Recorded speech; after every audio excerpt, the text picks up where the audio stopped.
When I started football training at 12, I had the illusion that I was training hard. My formal training sessions were twice a week, on a Saturday and Sunday, 2 hours a day.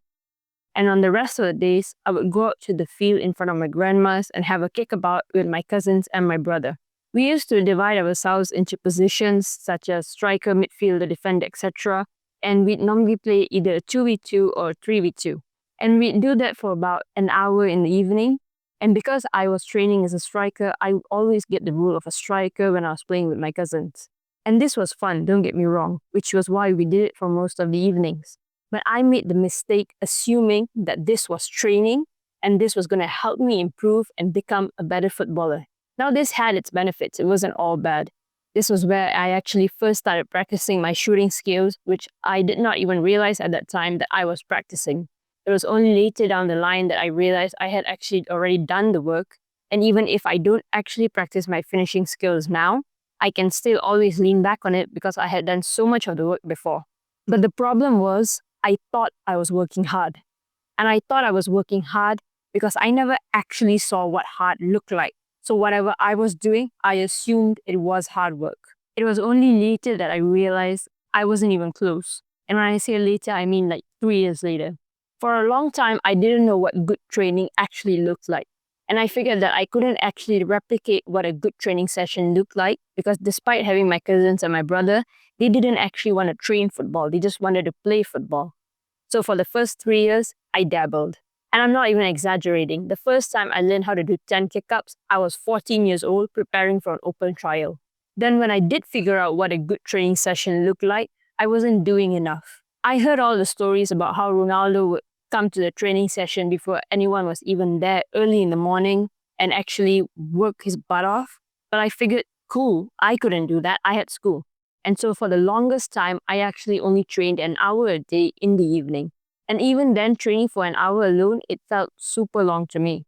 And it was only when I was 19 years old that I actually started training twice a day, 1 to 2 hours each session. And that's when I saw my progress skyrocket. My touches became a lot more comfortable, my ball control was improved, and everything just felt a lot smoother. And that is the training methodology that I apply till this day. Now, my point is, do you even know how to try? Do you know what real training feels like? The one that leaves no doubt in your mind that you've emptied your tank? Or do you think you're trying? There's a huge difference between believing that you're pushing and actually being at the edge of your limits. Or are you just making the same mistakes that I made, believing that you're actually working hard? Your belief can be like invisible chains. They pull you back before you even have the chance to reach your limit. One way to know if you're actually working hard enough, can you count your repetitions in the hundreds? Can you turn back and say, I did 500, 800, 1,200 repetitions of this certain activity? Or are you just in the low double digits, convincing yourself that it's enough? And how many 100 repetitions have you completed? Not the ones where you were cruising your way through, where everything just felt easy, but the ones where you actually pushed yourself, trying harder each time to get better. Are you just dabbling your way through your career, hoping that something would work? Because dabbling is easy. Dabbling is like dipping your toes in the ocean, hoping that you will become a good swimmer. So the question is, what does trying even look like to you? Because you might think that you're trying hard enough, but you might not have even scratched the surface yet. Sometimes you may think that you cannot push yourself anymore because you might get injured, but you might be surprised by how much of that is actually just in your head. Your body is capable of so much more than your mind gives you credit for. Your brain will sound the alarm before your body has even reached its limits because it's trying to protect your body. But history is full of people who have gone above and beyond to achieve things that may seem impossible to the regular person. But you know what the real problem is? The real problem is that you're afraid.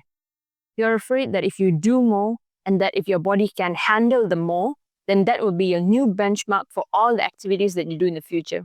Because there's no backing away from that then. Once you've proven to yourself that you're capable, there's no unknowing that. And because of that, you would have to spend longer hours training, you would have to do harder training sessions, you would have to sit in the sun for longer, and you don't want to do that. And I know this because I constantly have this mental battle as well. I want to do the utmost possible, but my brain is always trying to save me from the work and pull me back into doing less work. You would be surprised by how much of the physical training that you're doing is actually more mental than it's physical. Your body lifts the weights, runs the miles, and executes the reps, but it's your mind that decides whether or not you even step out to the starting line in the first place. If you haven't moved mountains to try and achieve something, you haven't actually tried.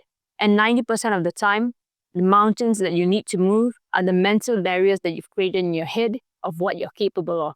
The occasional 3-time-a-week training session might seem like a lot to you, but for someone who's actually committed and wants to go pro, they are training twice a day, 6 times a week.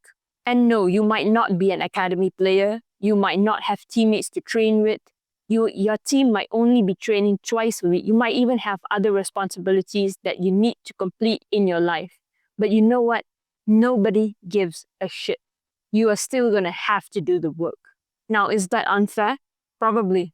But life is unfair. And you can complain all you want, but that's not going to get you anywhere. Now, is that going to feel like you're moving mountains? Yeah, probably. Because you have to move bloody mountains. You might have to sacrifice some sleep. You might have to give up staring at your phone. You're going to have to give up that me time that you set aside for yourself. Because if you can't count your repetitions in the hundreds, you're not even close to trying. And the more 100 repetitions that you do, the better your internal gauge becomes.